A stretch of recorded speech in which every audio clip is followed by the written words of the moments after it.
Here at Paddy Power, we're the home of the Money Back Special, with some incredible offers every single week. Check out the website or app today. Terms and conditions apply. 18 plus BeGambleAware.org. Hello and welcome back to the Football Postcast here on the Racing Post. Thanks so much for joining us once again with myself, Jack Reeve, joining the studio today with Racing Post Sports' Andrew Wilsher and Paddy Power's Jason Murphy to take you through all of the weekend's footballing action. Gents, let's get straight into it then. How are we, first of all? Yeah, very well, thank you. Good. How are you, Jack? Yeah, good, mate. It's good to have you back in the studio, Andrew. Yeah, Jason, and you were in the studio as well. When I saw the running order and you're not over the phone, I thought, what a delight.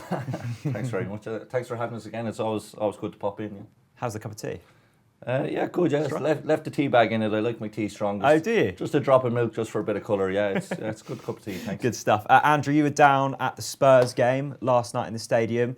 Disappointing not to get a victory. Somewhat disappointing, but to be honest, the way that the team played, we're quite lucky to still be in the game. After 30 minutes, we had to rely on Lloris making a number of fantastic saves just to keep the tie alive. Disappointing that Davis gave away such a needless penalty, but 1-0 down.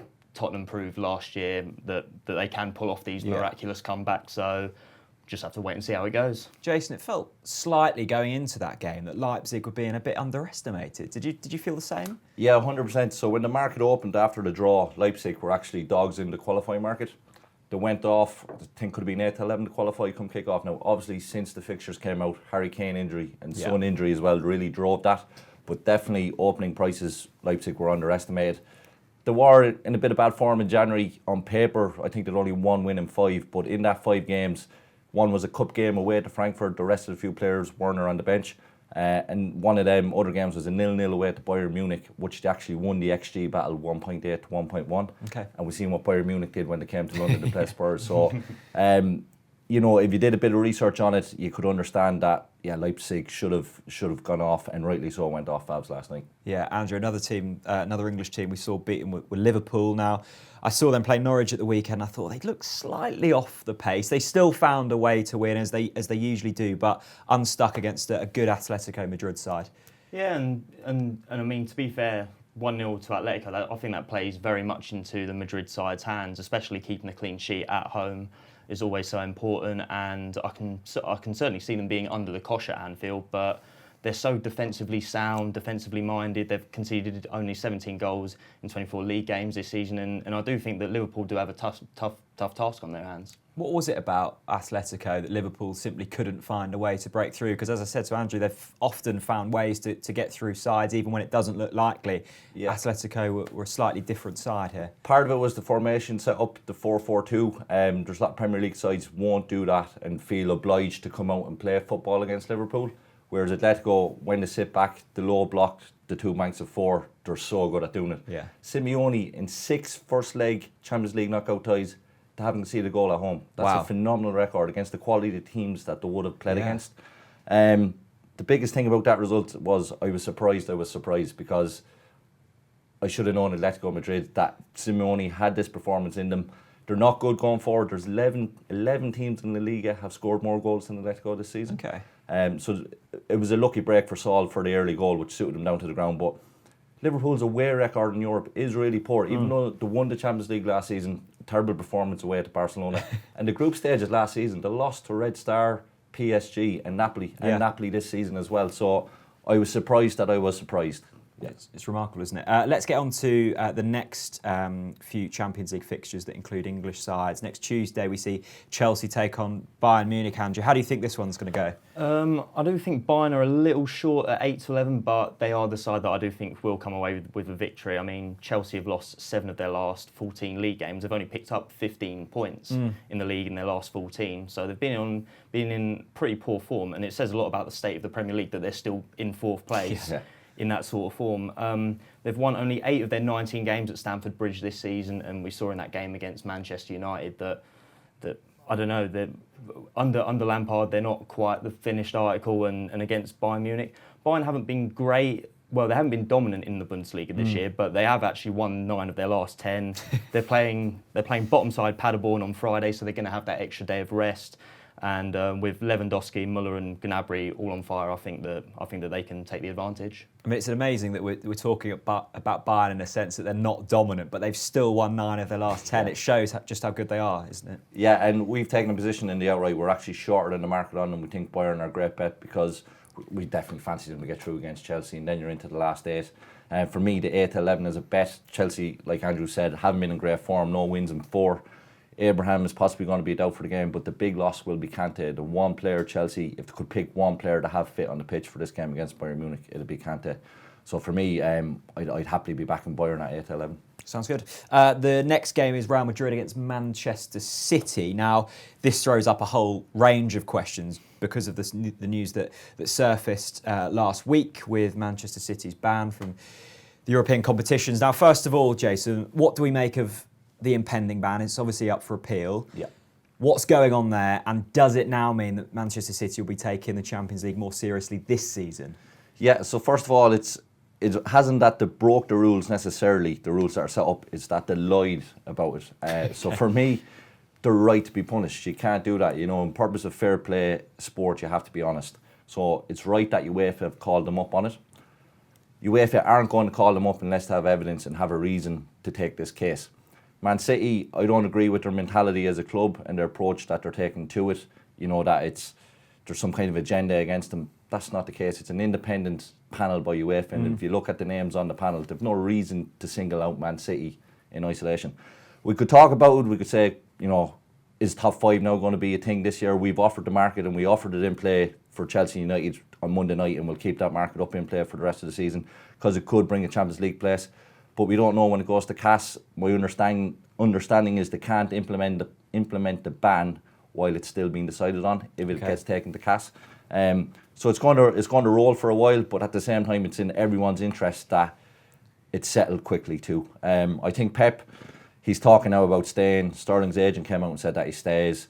It's easy to say that now, but when we know the final result and outcome, that's when you'll know where your decision is going to be on something. Yeah. I mean, this is the thing, Andrew. This could be not just Manchester City out of European competitions, but it could be incredibly detrimental to them going forwards, couldn't it? I was listening to some phone-ins last week, and although Manchester City fans were adamant that they would get this ban overturned, it could mean Pep leaving. It could mean Sterling leaving. Can you see that happening if this ban does go through? I can certainly see a few players deciding to move on, especially if they get the right offers. But I do actually think that Pep Guardiola will stick around at Man City because I think he almost has that unfinished business feeling where they've been so fantastic yet they haven't made a Champions League final, they haven't won a Champions League, and I think that he'll almost relish the challenge of fighting through those dark years, getting back to the Champions League, and then maybe lifting the trophy. If that is to say, if they don't lift it this season. Yeah, of course. Manchester City fans watching at home or listening, please do let us know your thoughts in the comments section below.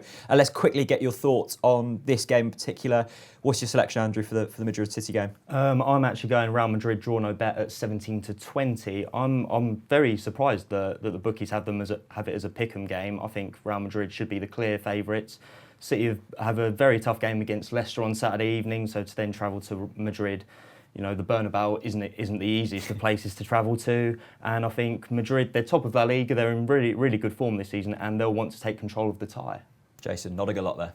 Yeah, I fully agree with this. Similar to the Leipzig, when fixtures came out, Real Madrid were a bigger price. You could have got them at 18-1 in the outright. They're now into 14-1. We're still offering top price. And as an odds compilation team in the office, we're taking an opinion, we're staying short on City. But my own personal opinion is I'm tempted by Real Madrid at 14-1 in the outright. Hazard was back last Sunday against Celta, his first appearance in 10 games, and he hit the ground running. He's absolutely flying. And the limited time that we've seen with Benzema since the start of the season, there's a definite understanding between the two of them. So I can see them scoring goals against what has been a leaky City defence this season. City, I can see them scoring goals as well. For me, I'd go in the 90-minute market. I'd just back Real Madrid to win this game at 6-4. Yeah. Great stuff. Another enthralling Champions League competition this season. Let's get on to the Premier League then. Let's start with the Saturday midday fixture at 12:30. It's Chelsea against Spurs. Andrew, this is a massive game. Chelsea in 4th, Spurs in 5th. Who do you see winning it? I'm actually going to go with under 2.5 goals at evens, as well as draw and under 2.5 goals. I think is around 7-2.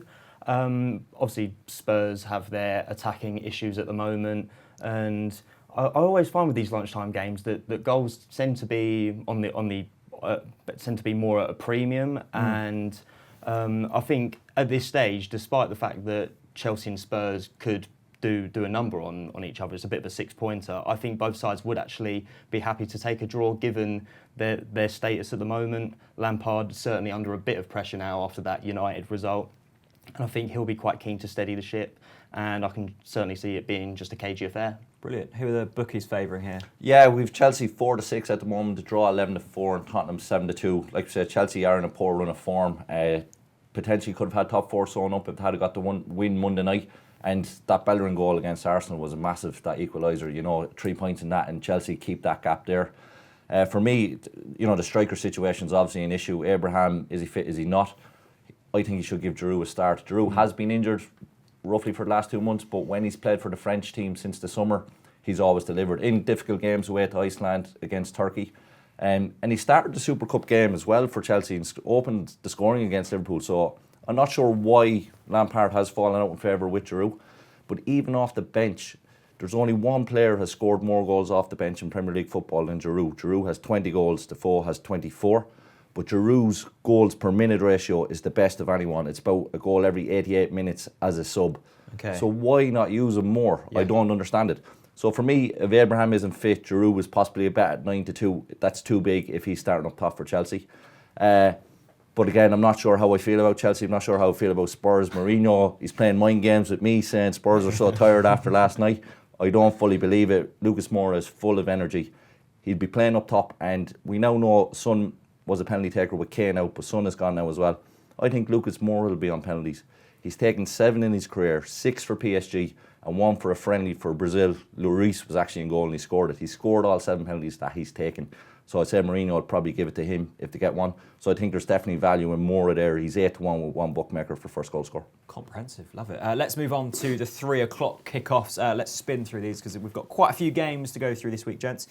Burnley versus Bournemouth. Jason, I'll start with you for a show of the prices. We were having a discussion over our tea making in the kitchen. I'm convinced that this is Bournemouth's season to go down. I just haven't liked the look of them all season.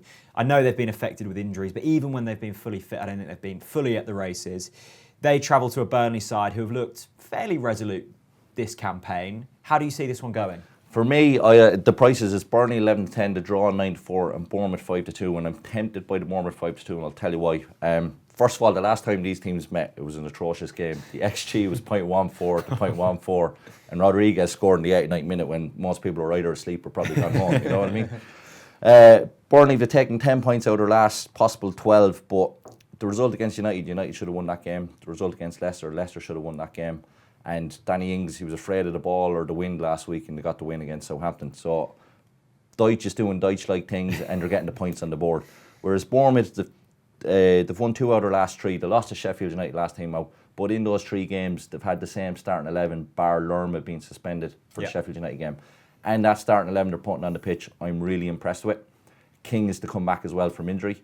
Bournemouth this season, defensively, they're better in terms of XG that they're giving away. It's actually reduced by about 0.2 of a goal. But XG in terms of creation, it's halved. It's gone from about 1 on average to 0.5 a game. They're just not creating enough. I think with King coming back, David Brooks is a big loss. But with Bournemouth, with that starting 11, I fancy them to stay up, and I fancy them at those prices. Like, there's only been 1 draw in 13 games in Burnley's home matches, so it's a win for either side. I'd rather be with Bournemouth at those prices. You have a funny way of convincing me, Jason. Andrew, we always kind of talk about Bournemouth as this free-flowing side. Goals are plenty. They just haven't been able to replicate that this season, have they? Yeah, I was having a look, and they've actually only scored 2 in their last 6 away matches. So goals really have been at a premium for Bournemouth. And again, like Jason said, Burnley have taken 10 points from their last 4 games, and those matches were against Leicester, Manchester United, Arsenal, Southampton. Hardly the easiest run of form, but Sean Dyche just always seems to find a way. And I personally think that 11-10 is a very good bet for Burnley, so I'll be siding with them. Okay, Crystal Palace versus Newcastle next. Jason, try and get me excited for this game, because I'm struggling here. I'll do my best. Prices 5-6 Palace, draw 23-10, Newcastle 10-3, and The reason you're not excited is in terms of XG being produced, they're the only 2 teams that produce less than a goal a game in chances that they're creating out of 20 in the Premier League. So for me, no goal scorer is a runner. Don't back the 0-0 in case there's an OG. You'll get no goal scorer 6-1, the same as what you'll get on the 0-0 price, but like I said, there's an OG. So that's what I'm tipping up. It's a massive game though, because the winner looks up the table and the loser is going to stay in that relegation conversation. So it's an absolute massive game. At the prices, I won't be tempted at either. Like I say, no goal scorer for reasons outlined. I'm quite against Newcastle, really. In terms of XG goal difference, on average, they're minus the Lucy XG battle by at least a goal. It's the worst in the league on the games played so far this season. And their unbeaten run, 8 games unbeaten, it was the worst unbeaten run I've ever seen. Rochdale twice, Oxford twice. I mean, they should have been beating those teams. And, the 2-2 draw against Everton was a freak result. They were bet 2-0 going into injury time. So for me, when you have an opinion against a team, you'd like to see, well, how can I get a few bets? So Newcastle for relegation, 8-1 is still a bet, I think. And they're playing West Brom away in the FA Cup. West Brom are 100-1. I fancy West Brom to beat this Newcastle team. And then you have West Brom into the the last day of the Cup, and you're on them at 100. So I'd have a look at that as well. Fascinating. So I can definitely think of worse unbeaten runs. Chris Hughton's 10-game unbeaten run with Norwich in 2014 was horrendous. Andrew, I look at Crystal Palace and Newcastle. I don't know about you, but I just don't associate these two sides being in a relegation battle. But they certainly are, aren't they? Yeah, absolutely. I mean, the thing with Palace, which I think throws people off a bit, is how few goals that they tend to concede at Selhurst Park. They've conceded 13 goals in 13 games, which is a very good record when you take into account that there's only a handful of sides that have conceded 12. Liverpool have conceded 9 at Anfield. And meanwhile, Newcastle, as we mentioned, they've been on this crazy unbeaten run. People don't agree with Steve Bruce and Newcastle's tactics. And I think that I think Palace and Newcastle almost fall into that mould where they play boring football but they get the job done. But I think that could start to waver and that, like Jason said, that they could be in trouble. Definitely. Right, let's move on to the next game, Sheffield United against Brighton. Jason, I think 2 teams here who are trying to play attractive football. It's working for Sheffield United, not quite so for Brighton. No, and the prices reflect that. Sheffield United 10-11, the draw 23-10, and Brighton 16-5. And yeah, it's a great point you made, and it leads on to why I'm tipping up Sheffield United at 10-11. The 3-5-2 that they play, Brighton have switched between 4-4-2 and 3-4-3 throughout the season, but Sheffield United's execution of the 3-5-2 means the 10-11 is a great bet against the Brighton team that haven't executed either 4-4-2 or 3-4-3 as good. Yeah. As a Brighton fan, watching them week in, week out, I'd rather watch Brighton try to play that football. Yeah. But I do have appreciation for Chris Hughton that you talk about there, or Atletico Madrid. When they do defensively what to do, set up like that and execute it well, you'll get great results like Atletico Madrid got. The thing with Brighton and why they changed manager, Chris Hughton, if he executes his style of play perfectly, it'll only take you so far. Yeah. But where the club owners at Brighton want to bring them to the next level, executing 3-4-3 better will get them up the table. But for this game, Sheffield United, like I said, we have the top 5 market up. They're 8-1 there to finish in the top 5, which I think is still a bit of a generous price. And they bought Sandberg in the transfer window. Great chant, by the way. Sorry? The chant they've got for him is unbelievable. I'm not going to sing it on camera. Fair enough. No. It's great. Watch it on Twitter or something. Yeah. But like he was playing Champions League football like before Christmas, so they're buying Champions League players. Sheffield United are heading in the right direction. For all the reasons I've outlined, 10-11 I think is a great bet for this weekend. Yeah, Andrew, I mean, we've said a lot about Sheffield United this season. They have just been fantastic, haven't they? Yeah, and like Jason said, I do think that 10-11 is a fantastic price. When you, particularly when you bear in mind that since September, their only home defeats have been, they've only lost twice at home. One was to Newcastle and the other to Manchester City. But also the fact that all this Champions League news that's been going on, and when you bear in mind that Chelsea are playing Tottenham early that day, they've got a chance to go above one or possibly both those sides. If Chelsea and Tottenham draw, I think Sheffield United have the opportunity to go up to 4th place. I mean, that's massive motivation for them, and it's a crazy thing to be saying at this stage of the season. So, I think 10-11, the lads will be well up for the game, and I think that's a fantastic price. Yeah, I agree with you there. I never thought I'd be saying this, but I'm very jealous of Sheffield United. It's Southampton against Aston Villa. Jason, let's get a show of the prices, but this is a massive game for Aston Villa because they are right in it, aren't they? 100%, yeah. Southampton 8-13, the draw 3-1, and Villa 4-1. I haven't got a strong fancy for this. Redmond and Boufal are out for Southampton. Makes a small difference. But Villa are missing Tyrone Mings, which is massive. Matchday 2 did great analysis on it last Sunday night. The way Villa played and the space they left Spurs to get in behind, Mings had the mobility to help mop up some of that, but there was no one in that Aston Villa backline that could do that. Against this Southampton attack with Danny Ings, Shane Long and the pace and threat that they carry going forward, if Aston Villa try to play the same defensively, I can see Southampton scoring a couple of goals on them, and then it's on Villa to try and get a few goals themselves. I'm not putting up a tip for the match itself, but I will give a shout out to Jack Grealish for Young Player of the Year. We have him up at 7-1. There's one bookmaker has him 14-1. It's a two-horse race as far as I'm concerned between him and Trent Alexander-Arnold. Okay, Maddison deserves a mention, and Abraham up until maybe last month was in the running. 14-1 is massive. We always offer that market player of the year and young player of the year in play as well. So if you're watching it and you know, Jesus Grealish, that's a fantastic bit of skill, he's got an assist in that game, you can get on and back that while the match is happening. But that 14-1 will be taken down elsewhere when it kicks off. It's just too big for me. He's going to be in the England squad. Then with the player of the year, the narrative, it's the tabloids that help to drive it, even though the players do vote for it. So with the love and Grealish is getting, and a cup final against Man City on the horizon, a good performance there, I think. As good as Trent has been, don't get me wrong, I just think at 14-1 there is value in Grealish. Yeah, I wasn't overly sure how Jack Grealish would adapt to the Premier League, but he's certainly been fantastic this season.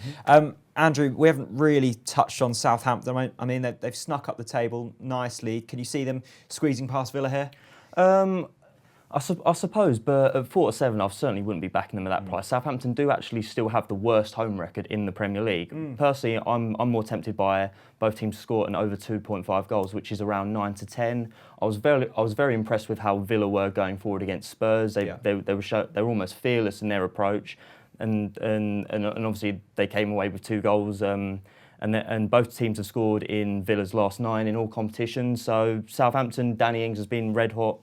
I think him and Jack Grealish can both get on the score sheet, and like I say, both teams score an over 2.5 goals, 9-10. Very good price. Sound bet to me. Quick one on Danny Ings, Jason. Will he get in the England squad? With what's available in the injuries, if Kane and Rashford aren't back fit for the summer, I think you'd have to bring him. If Vardy, it's up to Vardy. I think Southgate has to ask Vardy the question. If Vardy doesn't go, then how does Ings not get in the squad off that?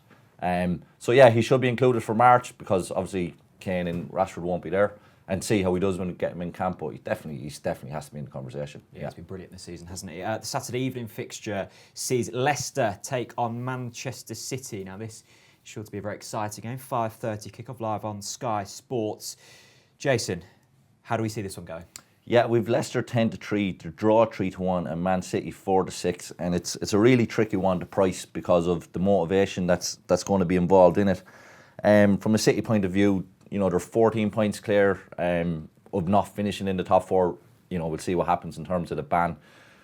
Big game away to Real Madrid next week, so I don't know what side Pep is going to go up, put out. Normally you'd be thinking he's going to rest the team, so you'd be like, geez, that Leicester price is a bit big, but when City rest players, like the B team is still phenomenal. And when they played Leicester in the reverse fixture, absolutely dominated them, bet them 3-1, even though Vardy got an early goal. Leicester just didn't lay a glove on them despite Vardy getting that goal. So I think the Man City team will dominate. So I look at the Leicester price, think 10-3, and then I'm like, no, I have to go away from it. Leicester themselves, they drew with Wolves and they drew with Chelsea, which means they've kept their 10-point gap in the top 4, and they play 4 at the bottom 6 in their next couple of games. So like Leicester would take a point out of this game against City and get the job done and finish top 4. So the bet I'm putting up and the bit of thinking behind it is I've gone for a second half draw at 15-8. So regardless of the result at halftime, if City are winning at halftime, they're not going to kick on and they'll make a few substitutions. If Leicester are winning at halftime, again, City aren't going to be too fussed. And if it's a draw at halftime, again, City will make substitutions and Leicester will sit back and take the point. So 15-8 for the second half to be a draw, I think is a good bet. I won't get involved in goal scorer markets, even with the starting lineups in terms of any time goal scorer each way, because you just don't know what substitutions Pep is going to make, regardless of the starting lineup. Great stuff. Andrew, when Mark's been in the studio, he's often talked that he thought Leicester would maybe tail off a little bit this season. XG statistics weren't quite matching their results. They seem to have kept the pace relatively well. Yeah. I mean, full credit to them. I think we alluded to it earlier, where they're just not afraid of anyone. They're very happy playing their own style of football. And the bet that I'm going to put up is both teams score in the second half at 13-8. I can see it starting a bit of a cagey affair, but both sides come into it a bit later on. Obviously, City will have one eye on the Bayern Munich game, but I'd like to think that after all this Champions League controversy, that they'd like to make a bit of a statement going into that game. Yeah. Because if they go to Leicester and get beat there, then it does nothing for the morale going into that game. And as we know, Leicester have fantastic quality going forward, and I can see it being a bit of a boom in second half at the King Power. Sounds like we don't need to watch the first half then, in that case. We've got 4 more Premier League games to get through, and of course the boys' naps. You can see that after this break. I'm Jose Mourinho. I know a thing or two about being special. English Manager of the Year 3 times, special. Winning the daily jackpot on Paddy Power games, not special. Understood, Jose. Yes, someone wins an average £40,000 jackpot every single day. So if you win, don't think you're special. Daily Jackpots by Paddy Power Games. Jackpots must be awarded by 11 p.m. and vary from day to day. Jackpot is shared with other operators. Available on selected games. T's and C's at paddypower.com. 18 plus BeGambleAware.org. Hello and welcome back to the Football Postcast here on Racing Post. Myself, Jack Reeve, joined with Andrew Wilsher and Jason Murphy in the studio. Still 4 more Premier League games to get through, so we'll start right away with Manchester United against Watford, 2 o'clock on Sunday. Jason, take it away. Yeah, we've Man United 4-7, the draw 11-4, and Watford 9-2. As a United fan, it's so hard to figure them out. You know, we can't beat anyone in the bottom half of the table, and then we go and win at Chelsea. It was a great performance as well, wasn't it? It was good, but there was a huge bit of injustice really in it. I thought Maguire, it should have been a red card. Son got sent off against Chelsea a couple of weeks ago, did get rescinded. The Son one looked more of a reflex. Maguire's one could have been a bit of a reflex as well, but at Paddy Power, like in terms of injustices, we always do fair refunds, fair payouts. So we did a refund on Chelsea in the win-draw-win market and the draw in the win-draw-win market. Okay. It was a 100k refund, but if Maguire is sent off, he should have been sent off the back of the VAR review. Not saying Chelsea would have won the game, but it definitely does change it. And it was real costly for us because he was on the pitch then to score in the second half, which clicked a lot of the odds, Paddy. Man United to score in both halves. The biggest one was a 90-1 winner. United in both halves. United get 3 corners in both halves, and Chelsea get a booking in each half. Oh my goodness. Cost us 275 grand. But the odds, Paddy, all together, it was like a 400 grand. Like if Maguire gets sent off, that's $500,000 that we would have saved this week. But in terms of injustices, we're happy to pay back the refund on that. And then we seen what happened with Bowley on Friday night.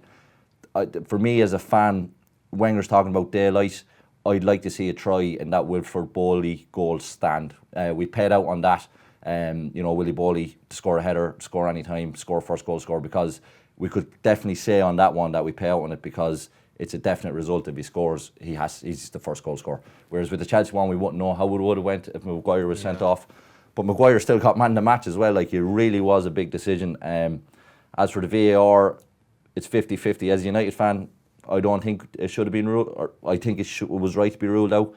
It was a push. It was a clear push. But Chelsea fans, I can see why it's otherwise. But the Drew goal, again, similar to Bowley's one, I'd like to see those goals being given going forward. More goals, I think, would be good for the game. But coming back to this game, how do you price it up? How do you approach it? United played Monday night and they have a really difficult game away to Bruges. Bruges, some good performances away to PSG and Real Madrid in the Champions League group stage.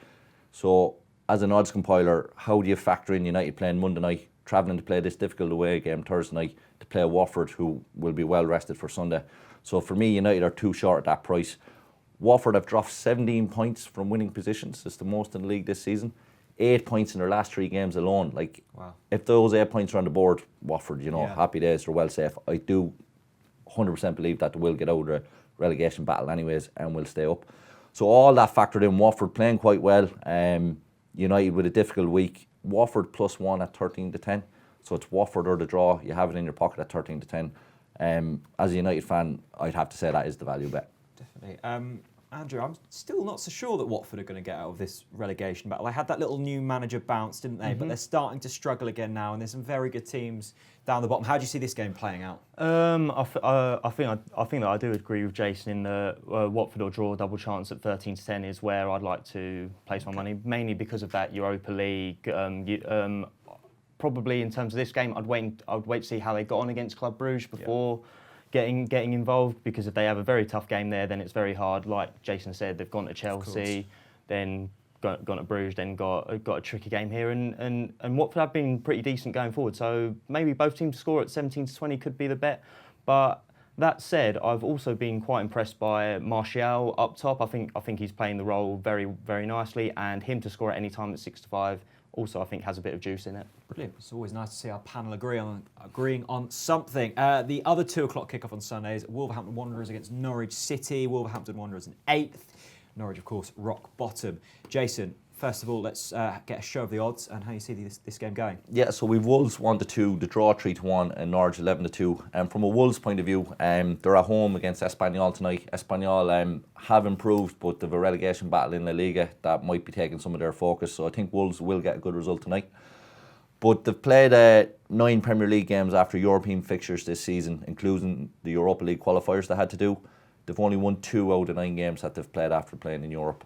So for me, the 1-2 is too skinny, it's too short here. So I'm looking at Norwich. How would I side with Norwich? I'm not going to go draw no bet, or I'm not going to go handicap, because it's last chance saloon. They need 3 points. A draw is no good for Norwich. So with Wolves having a difficult game and Norwich needing the 3 points and not going to settle for a draw, I'd have a little bet on Norwich at 11-2. Okay. Does it show something about the Premier League, Andrew, that we keep sitting in here and we keep going, Norwich have to win this game. They have to win this game. They keep losing them, and yet we're still saying it the following week, and they're still kind of in touching distance. Well, that's it. I think they're 6 points adrift of 19th, but they're only 7 points off of actually being out of the relegation zone. And we touched on it earlier, that game against Liverpool where they battled admirably. If I was a Norwich fan, as I know you are, I wouldn't be giving up hope quite yet, although for this game against Wolves, Wolves have actually dropped off quite a bit. They've only won 1 of their last 9 in all competitions, which isn't great form going into this game. And again, we'll have to see whether they struggle with fatigue from the Espanyol game. But even though Norwich need the 3 points, I actually like the look of a draw at 3-1. My mood always goes in sort of peaks and troughs through the week. Being a Norwich fan, it always gets near the top when I'm in the studio with you guys. Give me some hope. It's Arsenal-Everton, the next game on the Sunday, 4:30 kickoff on Sky Sports. Andrew, we'll start with you here, mate. Arsenal in 10th. I can't believe how low they are on the table. Everton in 9th, considering it felt like they were in a relegation battle not so long back. Can you see Arsenal becoming victorious here? I'll actually have a bit of Everton draw no bet at 31-20. They've only lost 2 of their last 13, which was to Manchester City and Liverpool, which, fair enough. Yeah. They've improved so much under Carlo Ancelotti, which is nice to see. Personally, I've always liked Everton, so I want to see them climbing that table. And the story with Arsenal, they've not been losing much lately, but they haven't been winning much either. And although I could easily see this one being yet another draw, I do think that Everton, with the draw no bet, covering it 31-20, is a very nice price. Jason, Norwich have only won 4 times this season. One of them times was against Everton. They looked horrendous that day. Yeah. What has it been about Ancelotti that's turned their fortunes around so much? It just goes to show what a difference a quality manager can make. I think the difference between top managers and average managers, they can probably improve a team by about 10%. And the Premier League, the way it is this season, getting 10% a bit more out of that Everton squad, you can see the difference it does make. The prices, Arsenal leaving money, draw 5-2, Everton 5-2. The last time these teams played, it was the 21st of December. It was Ferguson against Lundberg, and it was 0-0. Of course. So then, obviously, Arteta and Ancelotti took over. Since then, 8 games played. Everton would be second in the table on 17 points. Arsenal will be 9th on 11. So Ancelotti is getting more results, and like we said, we spoke about Newcastle. He should have had another 3 points when they were 2-0 up going into injury time there. So for me, I'm really liking what Ancelotti is doing there in terms of Richarlison and Calvert-Lewin. Very, very good. Calvert-Lewin's numbers this season are excellent for a striker. Since that 8-game run that I'm talking about, he's producing an XG of about 0.7 per 90. That's up there with the likes of Aguero. Now, it's only 8 games. But since the start of the season, he's still producing an XG per 90 of 0.58. Harry Kane last season was 0.6. Jamie Vardy was 0.62. So Calvert-Lewin, he's starting to get, again, it's only half a season. Sounds like you're his agent, Jason. But if he continues that kind of form, he's young as well. He's going to continue to improve. Again, possibly having a good manager, knowing what to do, what to tell him. He's 6 goals in that 8-game run. So I'd be looking at Calvert-Lewin at 7-1. Arsenal fans are very happy with Arteta. Football has improved. We'd all agree on that. But I keep going on about XG. So they won the XG last week against Newcastle. It was like 3 goals to 0.85. XG though, it doesn't tell the full story. At half time it was like 0.4 to 0.2. Okay. And a big chunk of that XG, 1.1 of the final XG came in injury time with those 2 goals that Arsenal scored. So Newcastle were quite, had Arsenal contained in the first half. So I won't get carried away saying Arsenal 4-0. This is it, Arteta, we're going to roll from here. Now they did stop that incredible unbeaten Newcastle run last week that we were talking about. But all things considered, for the reasons I have outlined, and we keep going back to the Europa League fixtures, Arsenal are playing in Greece against Olympiacos tonight. Olympiacos held Spurs, only lost 3-2 at home to Bayern Munich. Really difficult fixture, and there's a bit of travel, big difference between obviously getting from Belgium for United as Arsenal getting back from Greece. So similar to Andrew, the draw no bet is a bet, but I like the bigger price, Everton to win in 90 minutes at 5-2. Great stuff, good argument as well. Monday Night Football sees Liverpool take on West Ham. This is probably going Liverpool's way, isn't it, Andrew? Yeah, or can you see an upset happening? Could be a cricket score. I think West Ham are in total disarray. They're appalling to watch. They're just tumbling down the table, and I think that they are in massive trouble at the moment. I'm unlikely to get involved, but I do think Liverpool -2 at 13-10 is a decent price. I mean, to be honest, I can see Liverpool winning 5-6-0 if they're on song. West Ham just absolutely no answers. David Moyes, I think, is going to get yet another Premier League side relegated. Yeah, it seems that way, doesn't it? Can you see West Ham turning this around, Jason? Not for this game, no. Talking to a few West Ham fans this week, they're so pessimistic, and rightly so. If it's years of hurt will do that to you. But they're even talking about Jared Bowen as a player to get them up next season. That's the way they're viewing that signing. I can't. Liverpool for me are just too short, and as a result, are backing Liverpool in the positive markets, I think, is a bit short. Although I take on board what Andrew has said there. For me, looking for an angle, and if you want to bet, I think Liverpool as a team under 2.5 goals at even money. Okay. Liverpool's last 12 competitive matches, only once have they scored more than 2 goals. So we know they're this unbelievable run, dominant team, possibly the best season of any team ever. But in those last 12 games, they haven't been shooting the lights out. It's only against Southampton to put up a score of 4. Yeah. Other than that, it's been 2 goals or less. So for me, even money, it's a bit of a negative one. I don't like cheering on unders, but if you're looking for a bet with a bit of value, I think there is some there. Great stuff, gents. Right, quick break, and then we'll be back for the boys' naps. Everything is better when it's bigger. Paddy Power's Same Game Multi allows you to combine a number of selections from a single match into one big bet. Check out the Same Game Multi tab and get building your bet. Terms and conditions apply. 18+, begambleaware.org. Hello and welcome back to the Football Postcast for part 3 and the final part, so stay tuned and stay in there with us, people. Right, let's get into the other divisions. Andrew, I suppose you are a resident non-league expert. You're down at Orient quite a bit, aren't you? Any other fancies across the leagues? I'm actually looking to League One, where Gillingham away at Lincoln at 9-5, I think is a fantastic price. Lincoln have taken only 1 point from their last 6 games, and that run included a loss to an absolutely woeful Southend side. Gillingham, on the other hand, they're unbeaten in their last 14.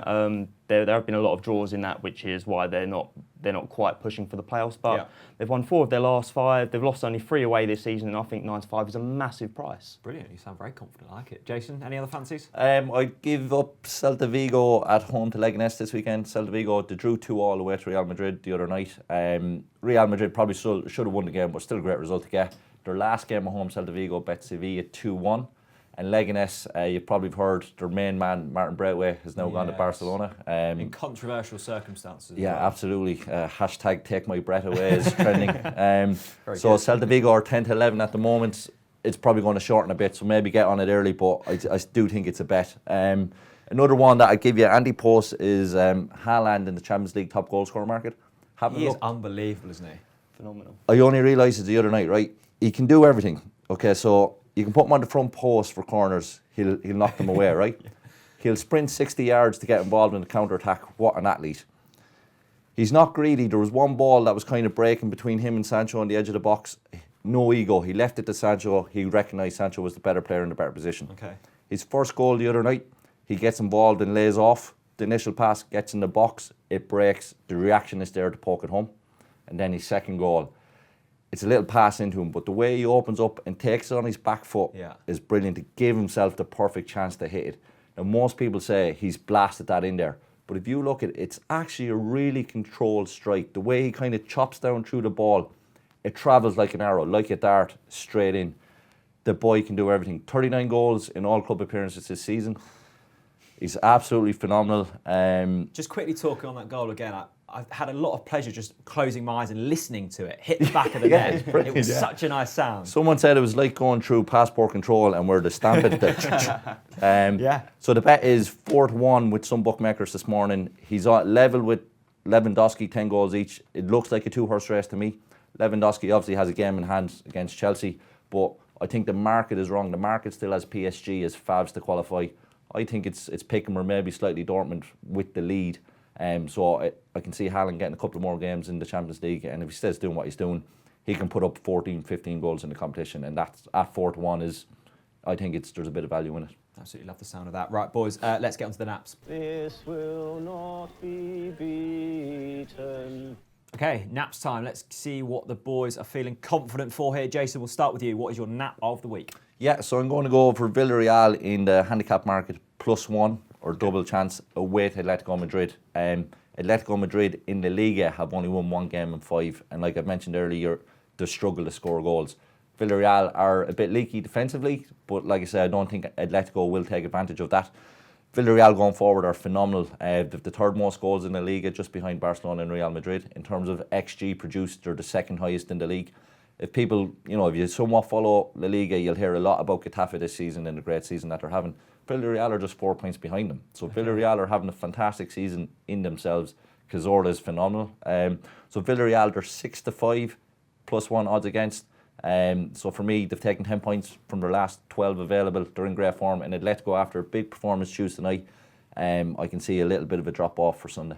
Villarreal for Jason. Andrew, where are we heading for yours? I'm actually going to go with Sheffield United to beat Brighton. We alluded to it earlier. They've been in fantastic form at home, and with the Champions League push still on the horizon, knowing that Chelsea playing Spurs, I think they're going to be fully motivated, fully focused for this one. And again, at 10-11, I think that's a fantastic bet. Yeah, sounds solid to me. So it's Villarreal +1 and Sheffield United. Jason, enhanced double on Paddy Power? Oh, we'll definitely have a look, and we'll definitely 100% we'll get it up on site today. Yeah. Great stuff. Gents, thanks so much. It's been an education almost for me.